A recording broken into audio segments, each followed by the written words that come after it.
everyone for being here today. So thank you for coming to Donner Legacy Day, and this is the end of the festivities with our Sierra Speaker Series. So I am Michael Myers. I'm the Executive Director of the Sierra State Parks Foundation. So we are the nonprofit partner for all the California state parks in the Donner Lake Tahoe region. So what that means is that we physically run visitor centers, tours at the historic mansions, at Emerald Bay State Park and Sugar Pine Point State Park.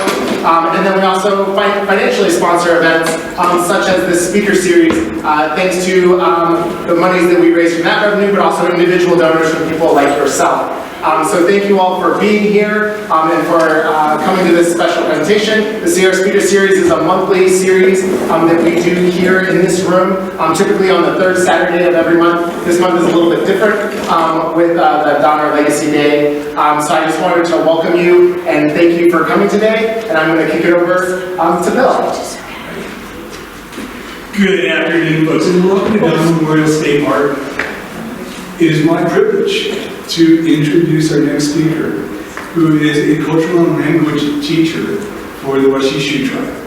And I'm not going to go into much detail because I think the man is going to speak for himself. It's my pleasure to introduce Mitchell Osorio.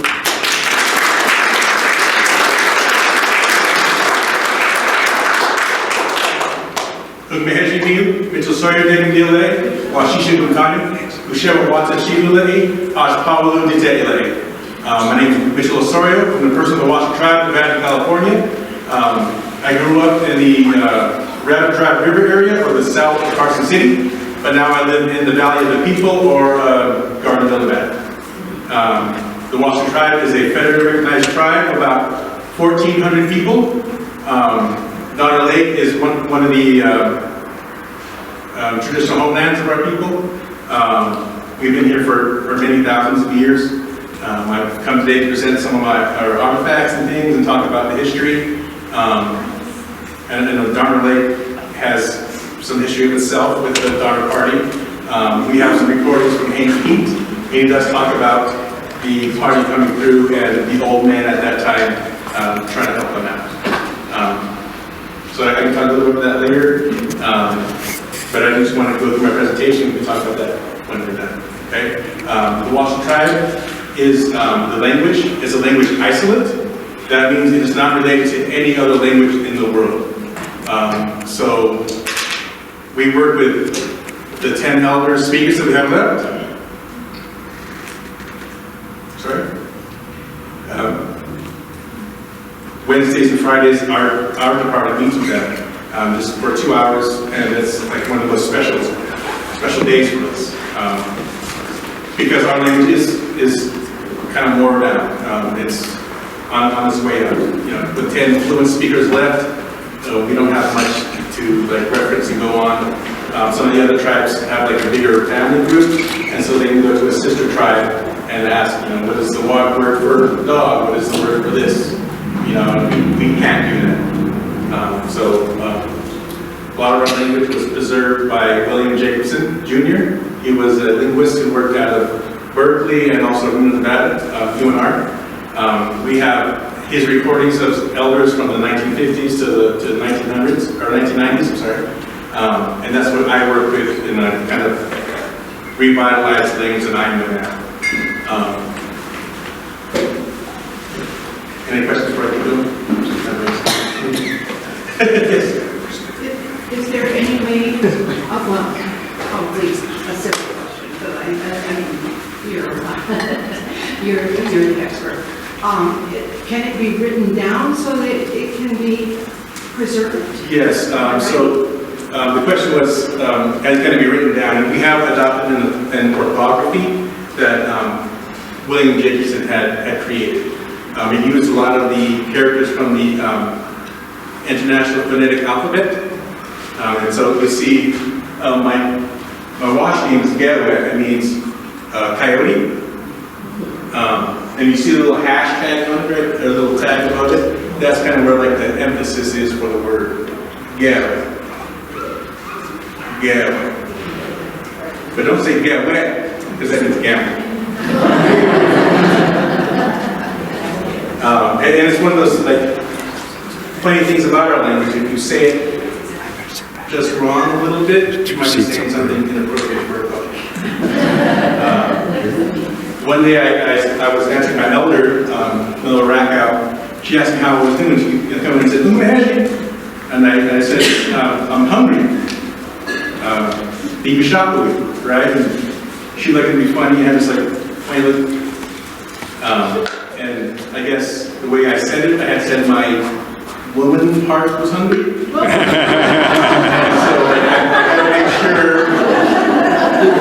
I gotta make sure I say it right.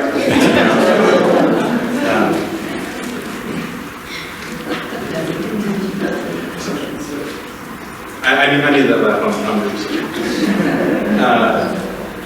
We will start with a set up here in front.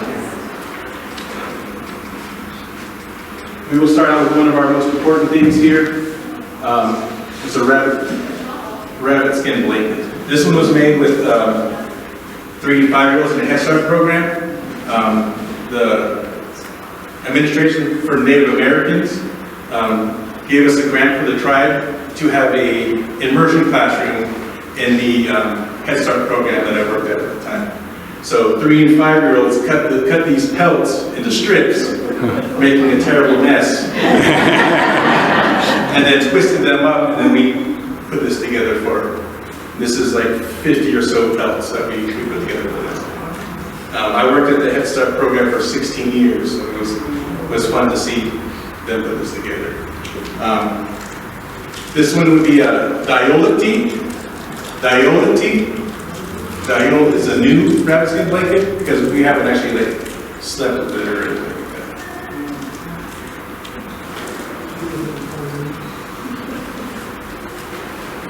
And so to catch our rabbits here, I have a net strung across my table here.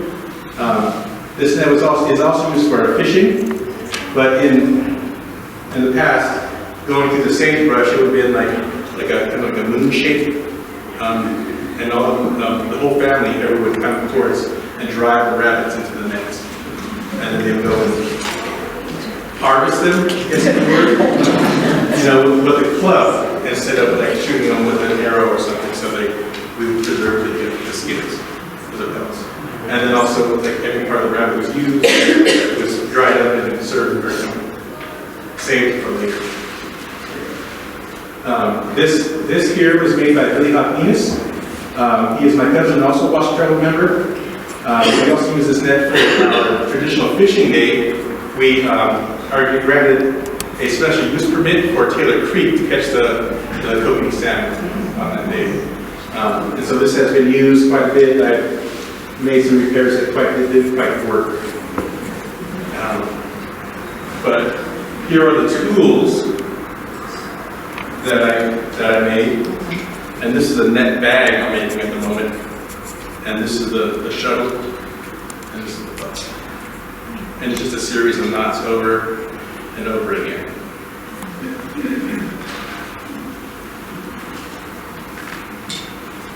And so this is more like a modern style material. This is jute, but dog mane was used in the past. Or Indian hemp sometimes it's called. And this is a stick that's been dried out for a while, about a year or so. And then here's some cordage I made for another project here. When the pandemic hit, right, my cousin, he brought over this big bundle of dog mane. Here, twist this up and we need some string. And so I watched Lord of the Rings extended editions and twisted up this. And it only had, this is the whole bundle that I had. This is this is 100 feet or so, sheer or take. It's one of my favorite things to do is sit and just twist. It's very cute, I guess. Some other artifacts here I have today. I am unsure where the bow came from. It was a gift, and we kind of just brought it out for us. But our bows would have been made of juniper.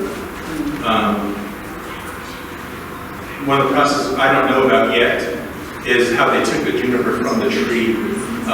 One of the older members of our community, he says that they were peeled from the great big trunk, and so that the tree wasn't cut down or anything like that, so the tree kind of healed itself, and you have your nice strong juniper.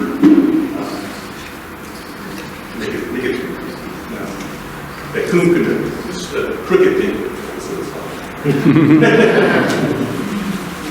And then here's one of our arrows made by a local Native American in our tribe. Very similar to what we would have used, the point and tip. Obsidian was like, I guess, the best one they used, but also here, basalt was used as well. It's a little older.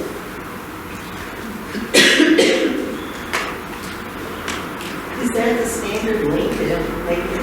Well, this one is like for a small game. Small game. Here, in the lobby area, or the presentation area, you see the longer spear out there with the rope for that too.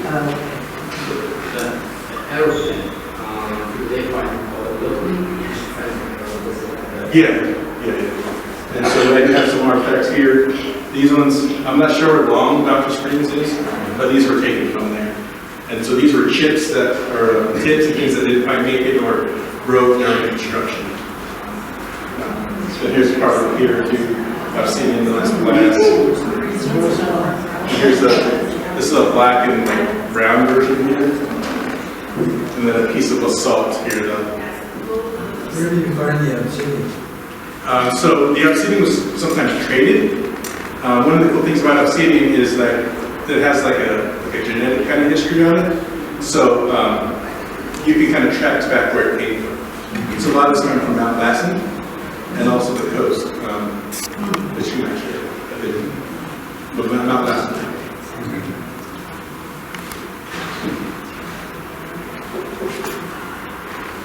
Mitchell?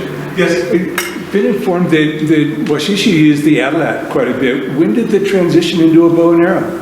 I'm not sure about that one. Yeah. It's kind of just, it's always been there, Yeah. type of thing. Like it wasn't like when and where, you know. I'm not sure what the history says about the arrow tips. I guess that would point a lot to when the transition happened from the thrower to the bow and arrow. Are you saying washi or washishi? So, we had this conversation earlier with some of the workers here. Washoe, right? So if you think of Washoe County, the S-H-O-E on it is the closest thing you get to the Washoe pronunciation of Washoe. There's like a W sound at the end of Washoe. And so that's one person, right? In English, we handle plurals as we add an S on something, right? But for Washoe, we have a duplication of the sound in the middle. So it goes from Washoe, Washishu. So that means people. Washishu. Washishu. And then how about Washishuete? Washishuete, that's the Washoe land. All right, I have my notes out here. So, Daughter Lake. One of the original names for Daughter Lake was the Zashit Da'au. The Zashit Da'au. The Zashit Da'au. It means the thing stuck in the middle. The thing stuck in the middle of the lake, I guess. Because Lake Tahoe doesn't have a prefix, it's just Da'au. It's the lake, like the lake. Da'au. There was another name for Daughter Lake, Behezing Media.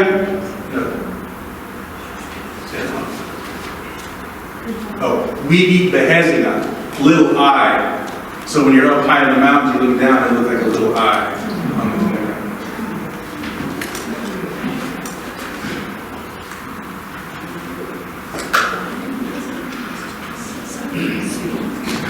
So one of the staples of our life here is Tagum. Tagum. Say it one time. Tagum. This is the single leaf pinyon pine nut. It is gathered, cultivated in the eastern side of the lake. The best groves, the best pine nuts out there. I'm not biased, I swear. But these were taken in early October. early October, September, somewhere around then, like, there was also like a big, a goon sabai. And so when someone had like the vision of this thing starting, they would send out a runner with 4 knots or with knots tied in a leather strap, and they would go to each community and they would just throw it down, and however many knots were on the strap was how many days until the Kumsabai started. So would these be the pine nuts we buy in the grocery store? No, I don't think so. No, those are a little more like a Expensive. They're right, $20 a pound, right? Yeah. That's, anyway. They do taste a little different. They I don't want to say greasy, that's not the word, but there's like a fat content extra in there or something. It's just not quite the same as this. So these were stored and cached in the ground, dried for later use. In front of the building here, there's a pounding stone out there. Have you guys seen that with the holes in it? No? And so this was a pit that was used to crack all the pine nuts. So you would put them in there and crush all the, take the shells off. There'd be a winnowing tray in there too. You throw in the air and get the shells out there. And then we pound it in the rock. And then it who made it was the soap root brush that we used. This is made from one single plant, the soap root plant. And so this was used to scrape the flour or the meat of the rock.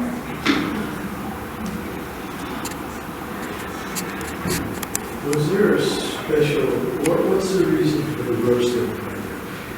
To keep them longer. That's all it's done. No, I don't. Well, if you want, like, let's say that a baby was born. Well, the question, I guess, the question was like, what was the reason for roasting the pine nuts? It does keep a little longer. If we get pine nuts, like fresh, we'll put them in the freezer to keep them for a little longer. But if you roast them, they do stay like a little longer, so you can grind them out later. And it also like makes the flour a little finer when you do grind them. And that was, so after the flour was made, it was put into like a cooking bowl. This is a bowl, this is not a cooking bowl, this is just a bowl that my mom has from her family here. But it was put in there with a hot stone. And in the lobby here, you can see the fire pit out there with all the rocks that would have been in there. And you would put it in with your flour and the water, and with a stirring stick, turn it around. The word for that is duleko. Duleko, it means your hand going around. And that was the word for cook, to cook in the basket. So a lot of our words are put together like that. There's a front part and an end part. And that's how, and then the diugly, that's what it was called. It's delicious. I had some the first time, maybe 2 weeks ago, and it was just like, why haven't I had this before? The elders used to say when their parents made the diugly, they used to fight over the rocks because it would have the flour on it. They'd go eat all the flour.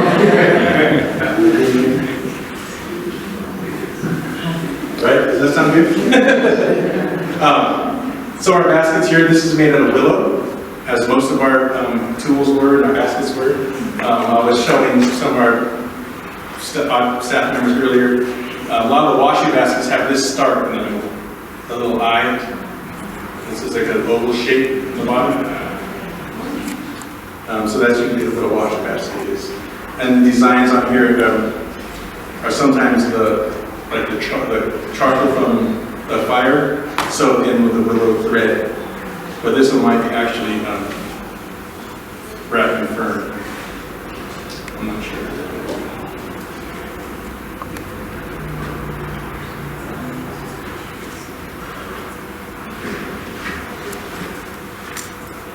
So this is a picus.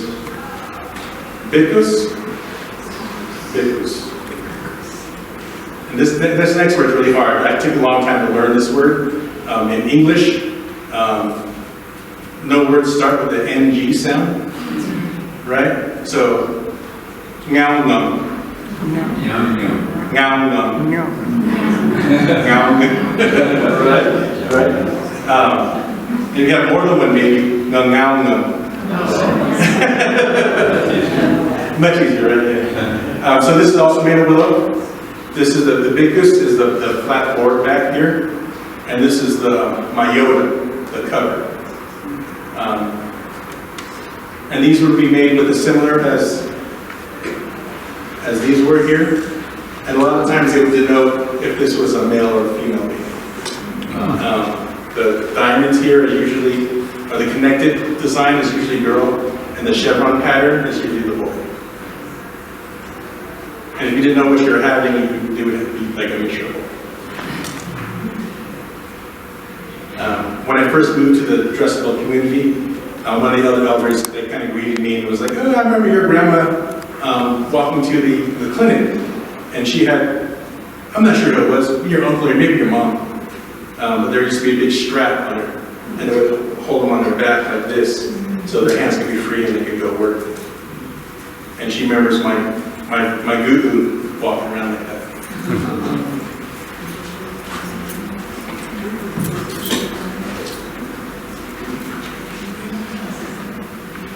So the Washoe life was, I guess, fairly busy.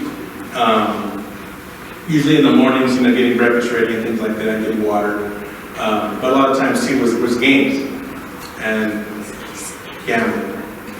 There's a lot of words for gambling, and so I guess it was a big part of what they did. So one of the games I brought with me today was a dice game, or a stage game, sorry. So this is made of elderberry. It's my stick here for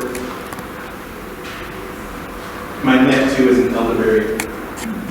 Like stick here, I'm gonna make these pieces.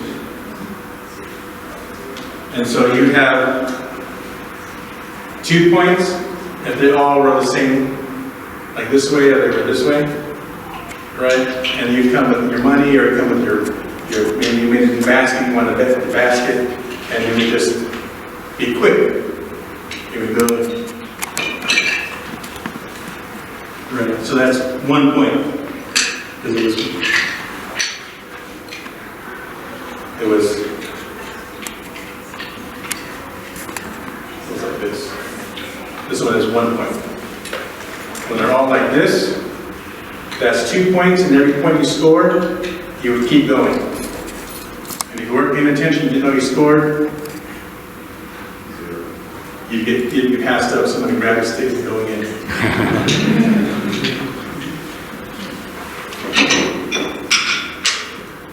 And another game when I was doing some research for, where along with a dictionary for all our tribal members, we wanted to do a legends type storybook as well. And so when I was listening to a story about another man-eating monster, they're always man-eating, some old men were playing this game where they would have a basket and they would hide under the basket, and the other person across with them would try to match their sticks. So it would be like this, or it might be like this, or like this. And so they sing their song, try to trick the person, and then they're always gambling. Gambling or working, I'm not sure. Any other questions? Yeah, Yes. You mentioned about money. Did you have kind of money? So there's a beach around Tahoe with nice smooth black stones. There really counts of them using that as money. But also some of the materials they would make. Like I said, if they made a really good basket, they would use that as well as like a bargain or something. Not so much like money, like, here's $5. Okay. Here's something I made, right? Watching. Yeah. Any questions? Yes. With the pine nuts, did you make Not with the pine nuts. The pine nuts was more just make the fine powder and then put it in like a stew, or like a soup, I guess. Okay.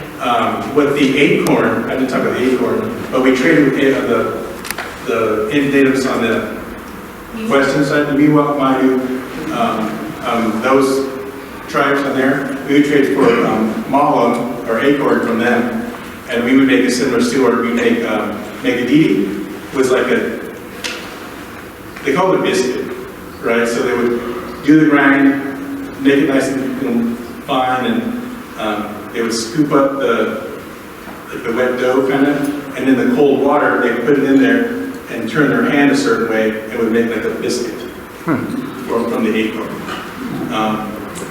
And when we talked to other tribes on that side, no one else made that but us. So it was a megadidi, and it was highly sought after. My mom remembers getting put to work as a young girl making that, and they would just make big. She said big tub, those old metal wash tubs. That's what she remembers filling up for everybody, and they would drive around her in her hand to deliver to everybody. If somebody's a Euro-American technology, like let's say a cast iron frying pan or a firearm, was introduced to the tribe, did they adopt the Anglo word for it, or did you develop your own terminology to describe it? So, like, the question was like, if a new object came in, would we adopt it? Sometimes we did. Maybe not so much the word for it, like I think about the cast iron pan. Yeah. It might be called the itagigi, that's the thing you're frying. But then like when the horse came in, right, we didn't have a word for horse, we just used goayu, as similar to the Spanish word, right? The other word we have for a horse was the delaware, and that just means round foot. So some of those words they can happen. Like the car, there was no word for car, so it was just automobile. Yes? What were the games called? So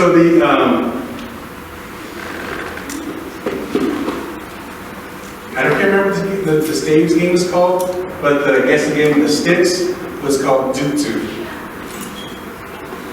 Yeah, Dutu. But it's one of these weird sounds we don't have in English. We think about moon or soon, like your lips kind of come together like this. For Dutu, you kind of like, you say that ooh sound, but you keep your lips flat. Dutu, Dutu. Yeah, it's one of those weird things. We don't have that sound in English. And so it's one of those weird, like, it's hard to discern when you're talking fast. Dutu. What animals were hunted for their meat? So the rabbit, of course, the deer, there's plenty of fish to go around.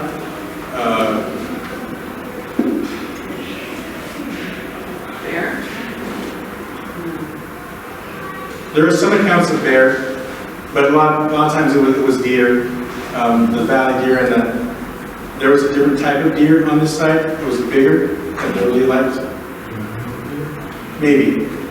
I don't remember what it's called right now. Reminds me. And way back there would have still been elk before they got Oh, out. yeah, it would have been. So those things were taken for game. And there was, Well Melty is where we're located, the north part of Tahoe. And so this area was kind of really diverse and rich in game and food and things to gather here. So the people who stayed here, they didn't travel down into the valleys on either side. They stayed here. And so there was just enough in this area. They didn't have to travel very much. In winter too, though? In winter too. I talked earlier about Hank Pete telling the story of the Donner Party. He mentions in there that the Washoes came down and tried to give them food and watch them from afar how they turned. He talks about them turning black, but not so much like like turning, like colors of what they had to do to survive. And so that the type of snowshoes they had we used were round. That's how we got around, and also with our blanket here. And so that they count heat toxins that they went down and tried them out, helped them out. They got shooed away. When they left, Washoe came down and came into one of the cabins, right, and saw the money and some of the gold, and they didn't know what it was, right? And so he talks about those guys, and then they got some of the paper money and they were sticking on their chest, like, it's Florida, right? And the gold, whatever gold they had, they put it in their together, the sifting tray, and they put it in there, and they're like, oh, that sounds real nice, I like that.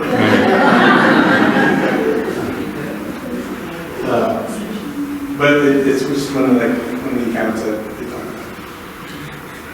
about. On the Willamette, if I'm saying that correctly, they really stayed here in the Donner area or Sierra Valley? Sierra Valley, but it wasn't like a hard boundary, like we didn't cross this area, it was kind of just in this area. Motsama. Say again? Motsama? Motsama, is that Sierra Valley? That's the grass area. Grass area, Motsama. I find the seal of the tribe very beautiful. I wonder, is that a picture too, or does it appear on hats, or where do you? The picture, I believe, was made by Richard Sibilican in the early 70s, and we adopted it then. He was an artist for the tribe, and a lot of the designs, like the triangles, those are trees on a basket. The design that goes around, that's another design that was on the basket as well. And those are something like a lot of the animals in here. The fish. Yeah, the honeypetto trout, the pine nuts, of course the lake and the water, the mountains, and then the deer. Yes? Can you share with us some of the traditional spiritual religious beliefs of the Washoe, and perhaps even how that changed post-missionaries? If it did. Yeah. But what's today? It did.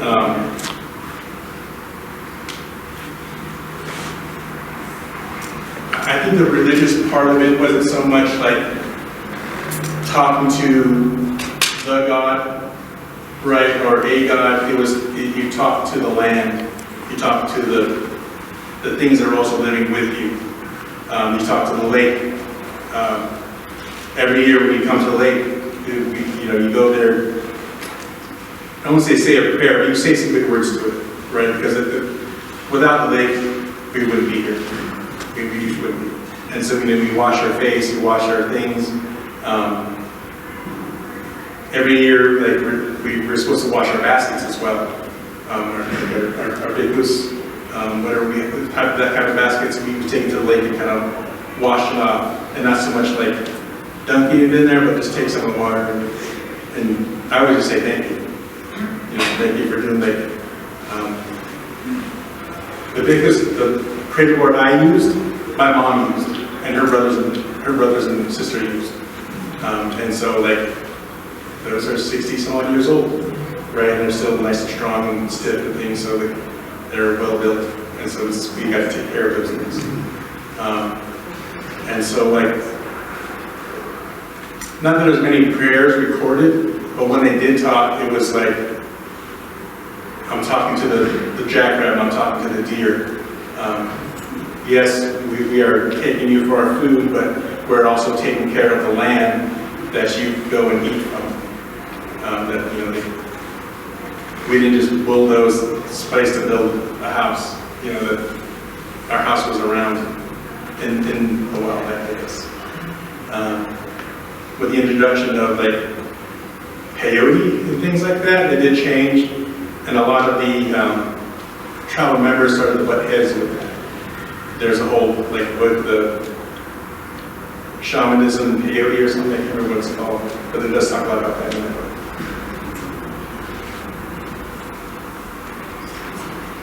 Yes. Did the tribe have contact with the Spaniards? And if they did, how did that go? Spaniards were up in this area. Yeah, nothing's coming to mind actually right now. No. I would assume though with the relationship we had with the Mayu and the Miwok on that side, we probably had knowledge of them or even the parents told us about what was happening.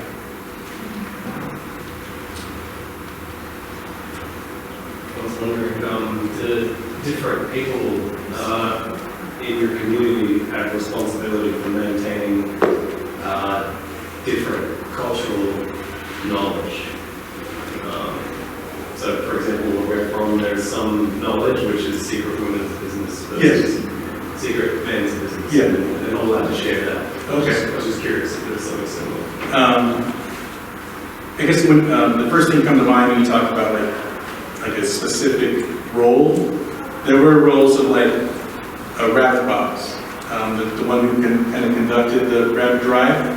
Like he would have, I don't want to say the word vision, but maybe like a dream of like, hey, this area will have a good rabbit drive area, so we can go there and do that. And so he would kind of be the one to take the lead there. As far as like ceremonies, I guess, like that, when a girl became a woman, when she started her monthly, that was a very, like, that knowledge only women knew about. Some of the men were kind of, had like a role in it as well. But a lot of that was like a woman, mom, grandmother, specific, take care of this young one to help the woman, become a woman. With the boys, into the manhood, I guess, that was after the first deer, the first hunt, successful hunt. He would took the deer down, they would turn the deer upside down and like, with the antlers going to the ground, the boy would climb through and he couldn't touch the antlers on the way through. Well, make sure you get a big deer then. I would You mentioned the Miwok on the eastern or the western side of the state. So what kind of communication would there be amongst the various peoples? And were there like conferences, anything like that? Like officially, I'm not sure. But there would have to have been like dual language speakers. You know, maybe some kind of sign language we know about or something. But I just assumed that they would have knowledge of each other to speak and to like communicate, you know. And I gather they weren't a warring people here in this part of the country. No. There's only a few real accounts of like an actual fight between tribes here. A lot of it was just trading and harmonies and gambling. Lots of gambling. Like one of the games I don't have with me is hand game. It's played throughout the western side of the country. And it's, you know, a team on one side, a team on the other side, singing songs, and they would have a black and a red, they're called bones. They would just, one would be marked with a black stripe, the other one marked with a white one. And you would guess, you know, sing your song and guess, right? And then if you got it right, you give them a stick, and whoever had the most sticks at the end was the winner. And all night long, because you had to get the whole set, right? You had to get the whole set back, and then you go back and forth all night. Yes. Would it be a particular pattern if they crossed the end, or if they touched the end? I'm not sure. I think that was make sure they went through. Did the Washoe adopt any of like the Lakota sweat lodge practices? After contact, yes. They did, a lot of people did, I don't want to say convert, but practice those things. Yeah. Did they move around a lot, like season to season, or did they mostly stay in station? So we had a summer house at the lake, right? We all lived here for free. No, these things are aggressive now. But we had like a camp. We would kind of visit year after year. And then we'd go down to the valley, or sometimes north or sometimes to the west, and we'd come back to our spot all the time. And even back down in the Carson Valley, the Pine Range, like your mosh, your land, started at the base of the mountain all the way to the top. And so it was kind of like just a big corridor up, like so if your mosh, the togum wasn't growing on the bottom of the hill, you can go up to the top of the hill where it might have a better growth. How were the elders in the tribe selected? What process was Growing old. As leaders, so like one of the misconceptions is there wasn't like a chief of the tribe. Okay. That wasn't a thing. Right. You'll see pictures sometimes of Hank Pete.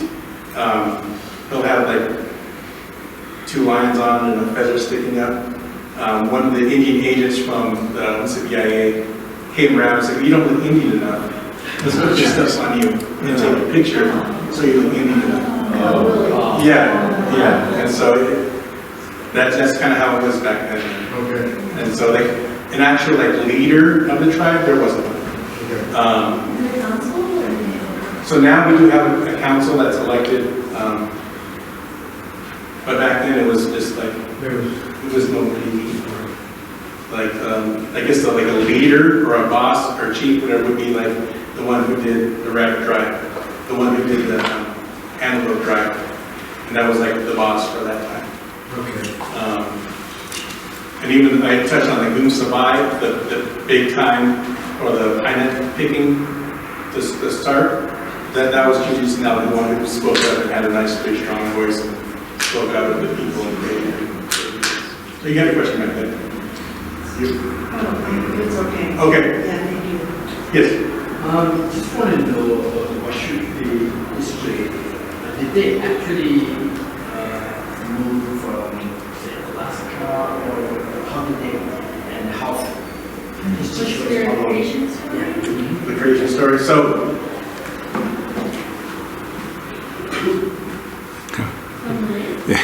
we grew from the old woman made us out of mud. She said that this would be the Washoe people. She made them out of mud on some other place, right? That's not really named. She makes us, right? And then coyote and lizard, they have a big argument of what kind of hands they're going to have. And so the coyote's like, they can have paws like me. They can dig real good. They can run real fast. And the lizard's like, no, they can have hands like me. They can make knit. They can do all these things, right? And kind of like, no, they didn't have paws like me. They can dig real good and they can run real fast.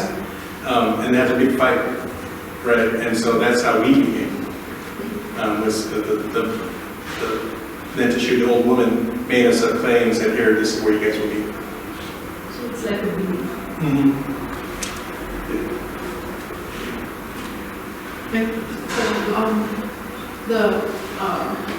The woman was the creator, Mm-hmm. original, Yes.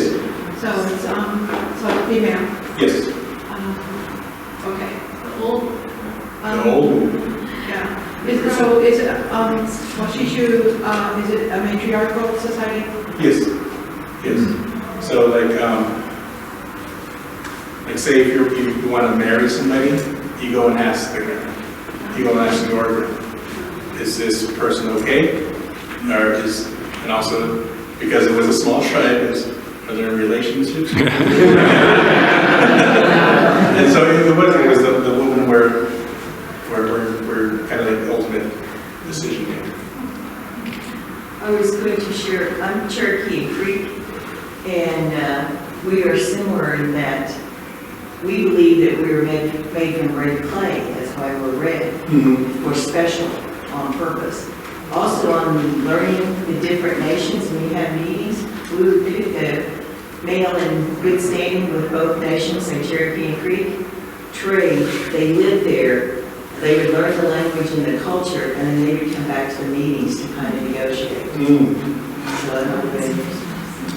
yeah, no. And it's one of those things that happen all the time. And it wasn't like a special person. So when did the concept of a chairman, I don't hear chairwoman, but chairman, when did that, was that part of it, the tribe becoming nationally recognized? That was a part of the federal recognition process, is to establish a council for the people. And so the chairperson was created, and have the council for the tribe come from the four communities, Carson City, Carson Colony, Stewart, Dressville, and then Woodford's. So those going off reservation as well. Even I guess I should remind you, Janice Yellen, who's a woman, is the first Native American Secretary of the Interior. Right. Which is kind of cool. Yeah. Does the council have any say in how the land is treated or like what's going on the land nowadays? This is on, right? Yes, ultimately they do have like the decision to say, this is what's going to happen to the land. Right now we have an option with the Feather River Land Trust to get some of some of our lands back up north. And so we're working with them right now to go over 3 different sections of land to get it back to the tribe. They just want to make sure that we are going to take care of it. We're not going to develop it. It's just going to go back to the way, because it hasn't been burnt down. The tribe doesn't have any land on Lake Tahoe anymore, right? No, they did not. A few conflicting stories, I guess, we hear is like, the tribe was like, oh no, we'll take some land up here at South Tahoe. And they're like, no, you take the pine nuts or you get out of here, right? But some people say like, the pine nuts were everything, pine lands were everything. And so they're like, whatever, keep the pine nuts the way they are, we want the pine nuts. You know, so that, I'm not sure which one. And so we do have a little bit of a foothold at Meeks Bay. Our tribe is the tribe that runs that resort in conjunction with the Forest Service.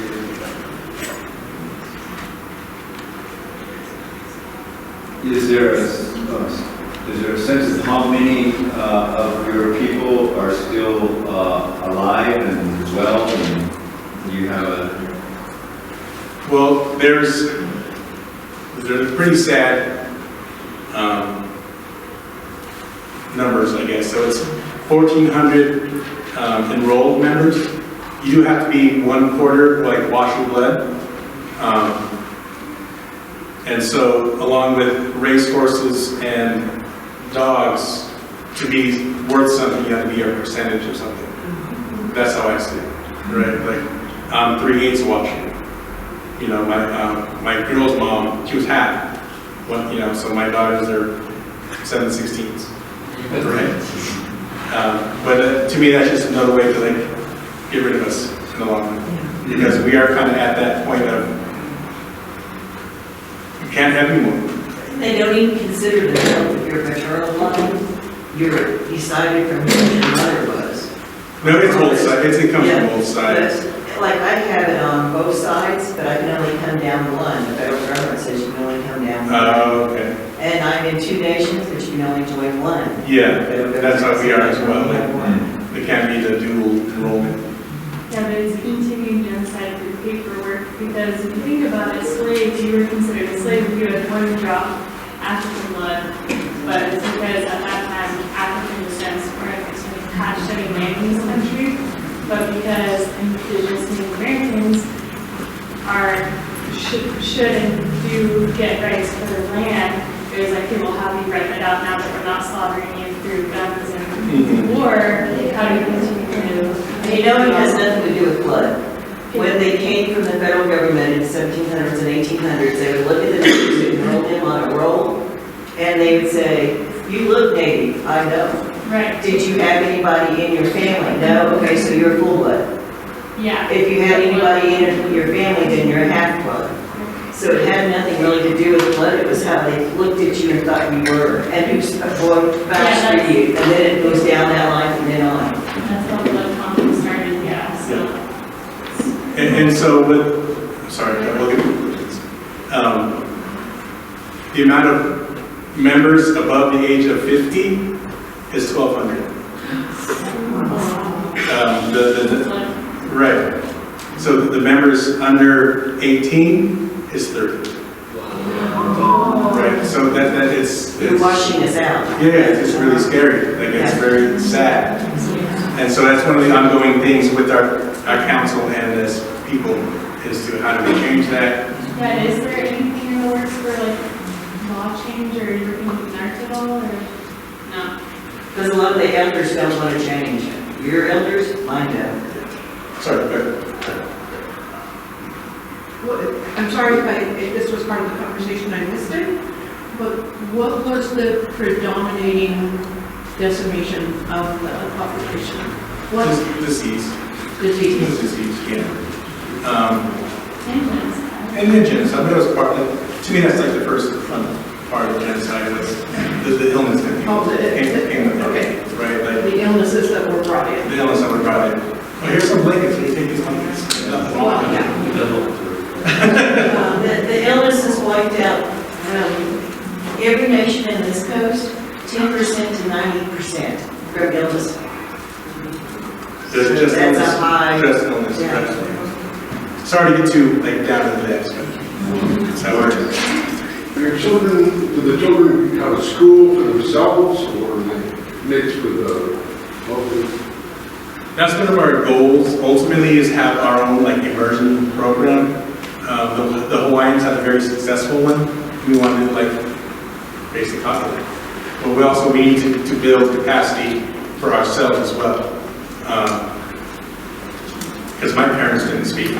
You know, my mom remembers sitting in the diner in Gardenville talking, and her mom, shh, look at this drum, shh, right? And so like that's how that kind of generation is. So one of the things I do when I go and speak and try to teach classes is say that this is a safe spot. It sounds kind of cheesy, but it's safe.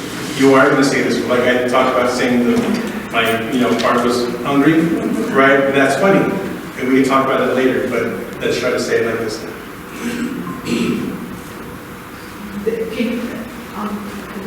When you spoke about, I think it was either your mother or your grandmother, was shushed and not saying, what year was that?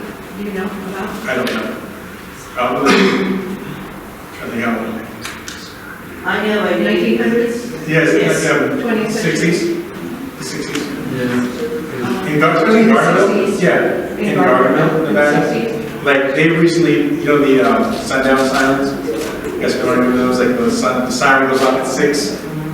Anybody look like me has to get out of town? The Chinese people have to get out of town. Last year, that siren was finally taken. I know a Navy girl that's a friend of mine here in this state, California, and she was beaten, and she grew up in the 60s and 70s where they were saying that the time she spoke a word of Navy, they would beat her to get her to stop.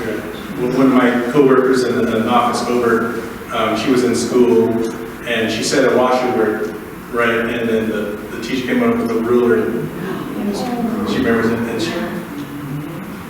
she never spoke again. See, this was from family being and so that's all I have for today. Right, whatever. Yeah. Is there any? I actually would stay here all day, Mitchell. It has been such a pleasure to have someone speak from the tribe in such a natural way, allowing us to ask the questions that we're all concerned with. So if I may, please thank you to